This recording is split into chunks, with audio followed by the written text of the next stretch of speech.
are, you know.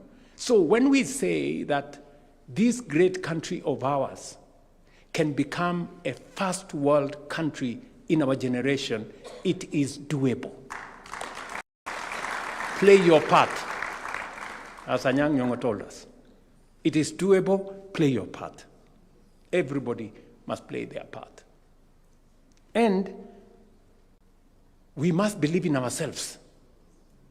You know, we must believe. The challenge, you know, that I come across with many people in leadership positions is that they have given up. You know, they are just there, you know, telling us how impossible things are, how others have tried and failed, how this has been tried and failed. So what the hell are you doing if you have no energy to move things to the next level? Please exit. Get out of the way. You're causing a jam. Honestly, you know? I mean, if you have no energy to move anything anywhere, you know, you're just a stumbling block, you are, you know? So really, we must believe in ourselves, and we must believe in a greater Kenya than the one we have today. I am so persuaded about a first world country that is Kenya, that we must do everything and anything to get ourselves going. When Professor Kanyinga said how Kenya was better than many countries, we were better than this country, we were better than this country. I saw a report the other day, about, I think, a week ago, and I asked my gentleman there to Google it for me. Can you bring it? I want to read that thing. Yeah, this was just a report, I think, a few days ago. And the report says, just hold on, yeah, it says here, Kenya's stock market ranked among the world's best performing markets. This is 4 or 5 days ago. And this is the story.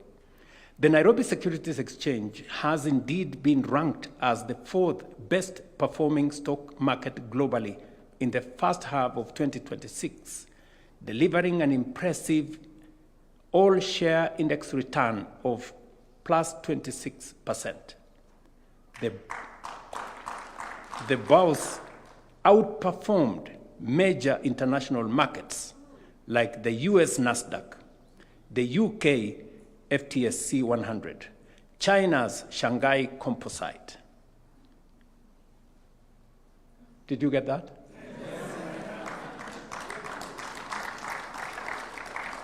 Yeah? This is not my report. You can go and Google it. Right?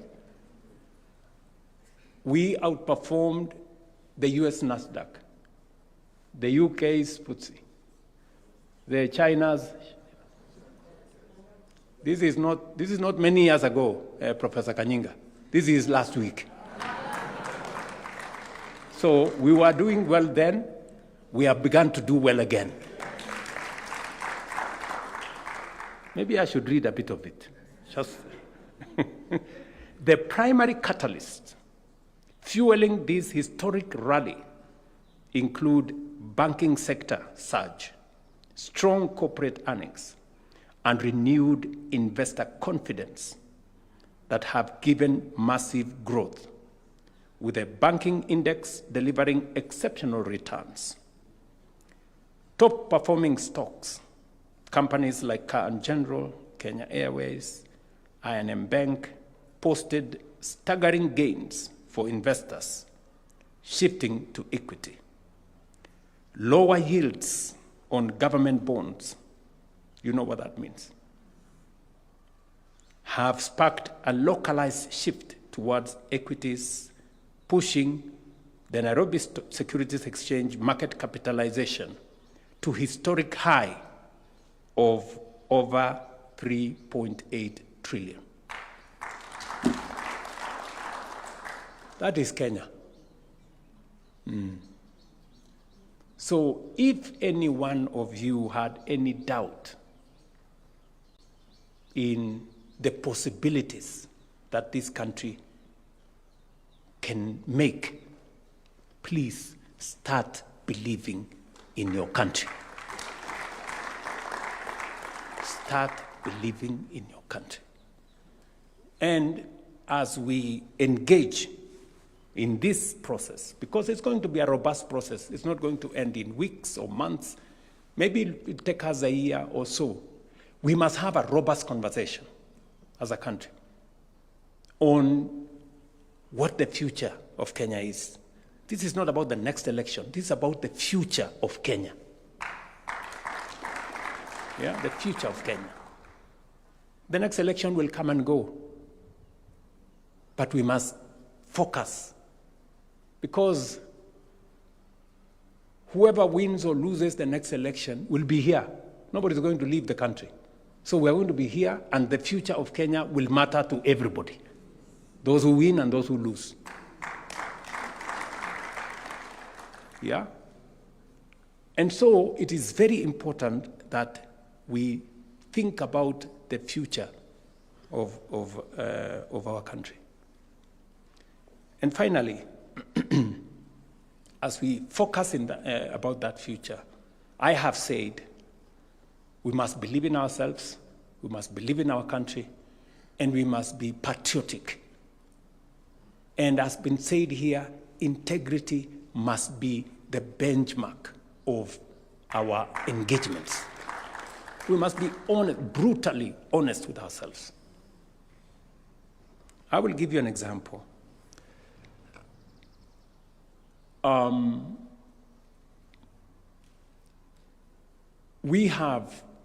We're a country that believes we're a robustly democratic country. When I went to the G7, among the issues that was in conversation was artificial intelligence and how it's going to power the future, and how social media is going to, it continues to affect society positively and negatively. And Kenya, for your information, is number one in the whole world in the use of social media. Number?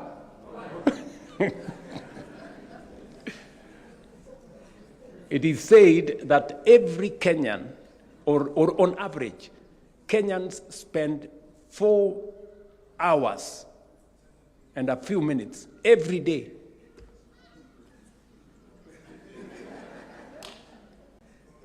you know? And all the stuff in there, you know what is in that social media story, you know? But even with all that, we are still surging forward. We're still moving forward. And it is very important, therefore, for us to think about, I have said, the education of our country, the security of our country. It is very important. You've had reflections by some people here who have told us about Khartoum. Khartoum was a beautiful city 3 years ago. Today it is rubble. And the world is moving on. The rest of the world is moving on. They have destroyed their country, but the rest of the world is moving on. People are trying to help, we're trying to do whatever we can do. So, we must secure our country. I have been following the debate, you know. We had the demonstrations, democratic, constitutional, legal. But we also have criminals and thugs and characters who destroy people's property, steal from people, burn down buildings. And you know, we are unable to make a decision. You know, you find people who've come to town, they've destroyed, burned down shops, destroyed people's property. And, you know, the conversation is, please, you know, these are our children. You know, these are our children, so we must listen to them, which is okay. You know, yes, must listen to them. They continue. Some people arrested, you know, with criminality, taken to court. They're given a bond of 200 shillings. They live there, you know, because they're our children. And then they go on. They now go to political rallies. And then we have goons. And then I don't know whether we want to say again, these are our children. The goons. So, you know, we really need to have a candid conversation about criminality, the rule of law, security of our nation. It cannot be the case. There cannot be any defense for criminality. There cannot be any defense for breaking the law. I am very happy that the last time there was an attempt for criminality in town and we stopped it, you know, many Kenyans agreed that no, it's now time for us to say no to people who want to ban our property. And that is going to be the future. I am very, it's now clear that everybody, every sector of our society, the business leaders, religious leaders, political leaders, have all agreed that having lawlessness, goons and all these other characters, criminals, should be stopped. Now that we have a consensus, our security agencies must do their job. Within the law, they must do their job and they must stop criminality. You know, that is how we are going to secure Kenya's future. Even as we discuss this future of our nation in the context of what we are saying. So we will go through this report,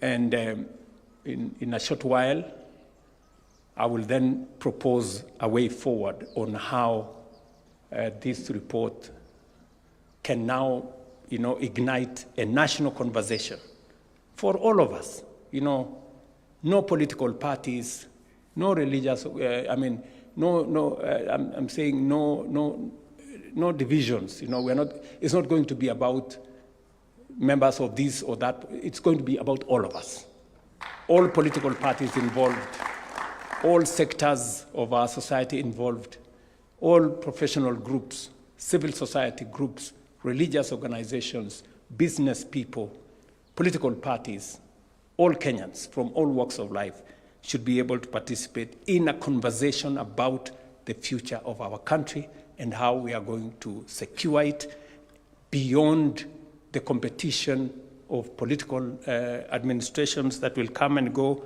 but our goal must remain the same. That is what other countries have done, and that is why they are way ahead of us. And so we must move together.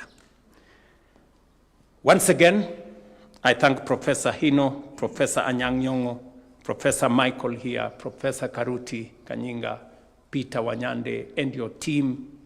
And I hope, Professor, when we assemble the next team, we will have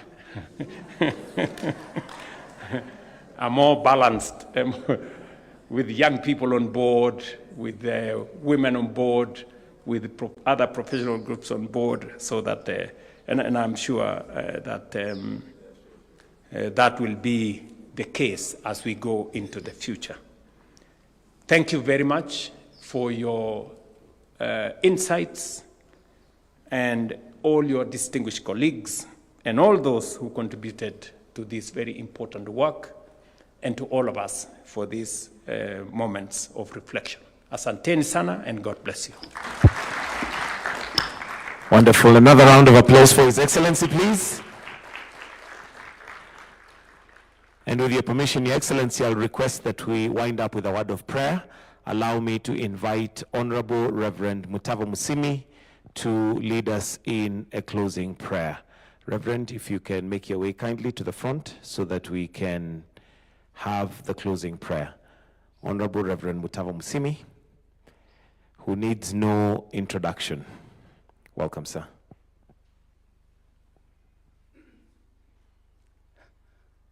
Your Excellency, thank you for inviting us. When I got the invitation, I'll be honest with you, I did not want to come. I did not want to come because I remembered when we began asking for a better Kenya 40 years ago. I was then a young pastor in a church you're familiar with. And then through the years at NCCK, in Parliament with you, and thereafter, I was a bit discouraged. I actually prayed about it. Thank you. Naomba mketi. And I decided to come. And I'm very glad I came. And I want to thank you. And to thank Professor Hino and my good friend Peter. Thank you, Peter, and your team. Sasa naomba musimame tuombe.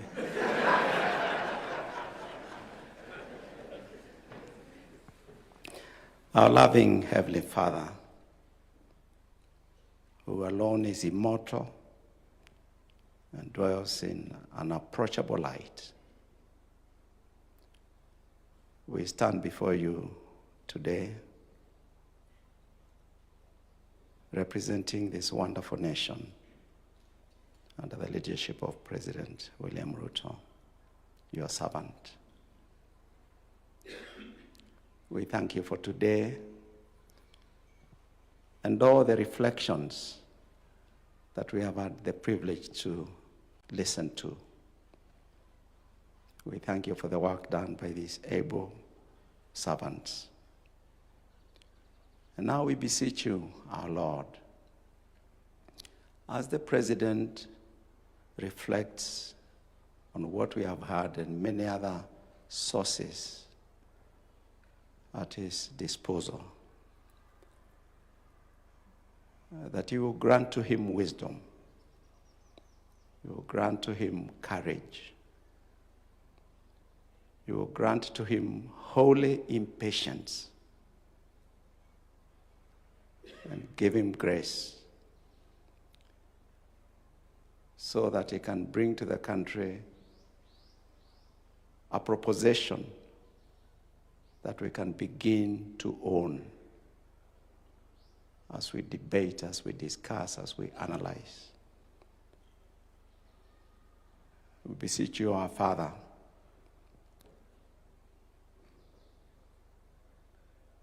that we may move beyond the reflection,